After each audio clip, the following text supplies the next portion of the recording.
یہاں چونکہ تقویٰ کا مضمون آ ہی گیا ہے تو میں آپ کو ایک بہت پیارا واقعہ سنا دیتا ہوں کہ تقویٰ کی تعریف کیا ہے۔ اس پر حضرت عمر رضی اللہ تعالیٰ عنہ کی مجلس شورا میں بھی بحث چھڑ گئی۔ تقویٰ کسے کہتے ہیں؟ ہاؤ ٹو ڈیفائن تقویٰ، تقویٰ کی ایک جامع و معنی تعریف کیا ہوگی؟ اب بہت سے صحابہ نے اپنی اپنی رائے دی۔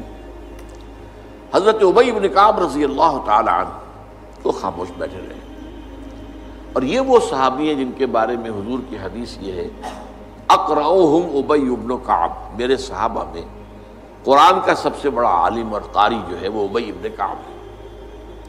تو حضرت عمر نے کہا ابی آپ نے کچھ نہیں بتایا، آپ بتائیں تقویٰ کسے کہتے ہیں؟ اس پر انہوں نے کہا امیر المومنین، اگر کسی شخص کو کسی خاردار جنگل میں سے گزرنا پڑے، اوپر جھاڑیاں ہیں، کانٹوں دار ہیں، درخت ہیں، نیچے لمبی لمبی گھاس ہے، کوئی پگڈنڈی بھی بنی ہوئی نہیں ہے کہ جو راستہ نظر آ رہا ہو، کیا پتہ کہیں گھاس کے اندر کوئی سانپ کنڈلی مارے بیٹھا اور آپ کا پاؤں اس پر پڑ جائے۔ اور آپ کو معلوم ہے امیزن کا طاس اور کانگو کا طاس جو ہے، یہ جو دنیا میں جو سب سے زیادہ گھنے جنگل ہیں افریقہ میں اور ایک ساؤتھ امریکہ میں، ان میں تو سانپ اوپر سے بھی لٹکے ہوئے ہوتے، درختوں سے شاخوں سے لٹکے ہوئے بھی۔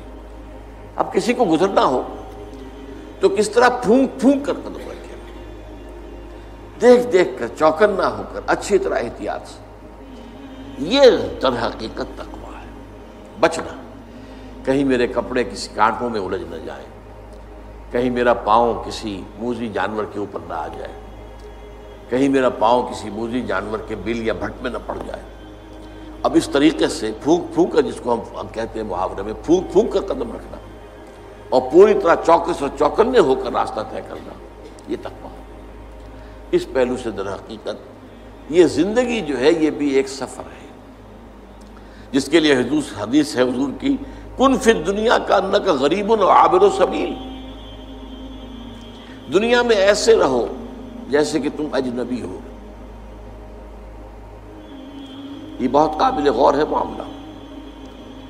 اصل میں ہم دیکھتے ہیں عام لوگوں کی دلچسپیاں کیا ہیں، عام لوگ کدھر بھاگ رہے ہیں، کدھر دوڑ رہے ہیں، سب کو دنیا کی پڑی ہوئی ہے، بہتر سے بہتر مکان، عالی شان سے عالی شان محل، نئی سے نئی کار، اعلیٰ سے اعلیٰ کار۔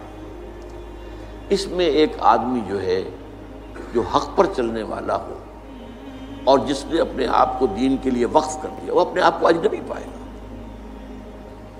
میری سوچ اور ہے، ان کی اور، انہیں دنیا کسی اور چیز کی ہے، مجھے فکر کوئی اور دامن کی ہے، تو اجنبی، وہ اپنے آپ کو اس ماحول میں اجنبی پائے گا۔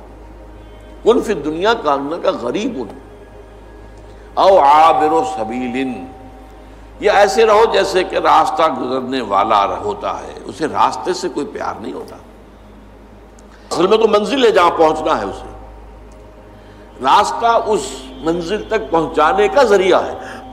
یہی وجہ ہے کہ حضور نے فرمایا صلی اللہ علیہ وسلم، مالی ولی دنیا،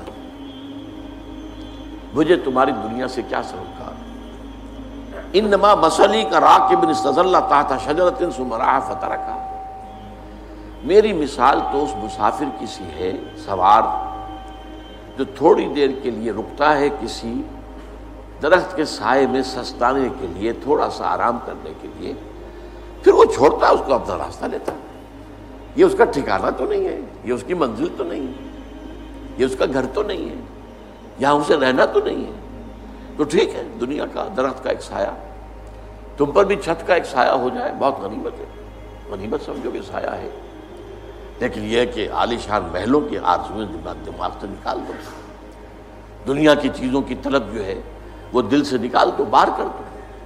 جس کو کہتے ہیں کہ یہ جیسے ہے جیسے کہ سمندر میں کشتی جا رہی ہے، سمندر کشتی چل رہی ہے پانی پر، لیکن اگر یہ پانی آ گیا کشتی میں تو ڈوب جائے گی۔ لہذا دنیا میں رہو، یہ سمندر ہے جس میں تمہاری کشتی چلنی ہے، لیکن اس پانی کو دل میں مت آنے دو، اس کی محبت، اس کی آرزو، اس کی تمنا، یہ دل میں تھا۔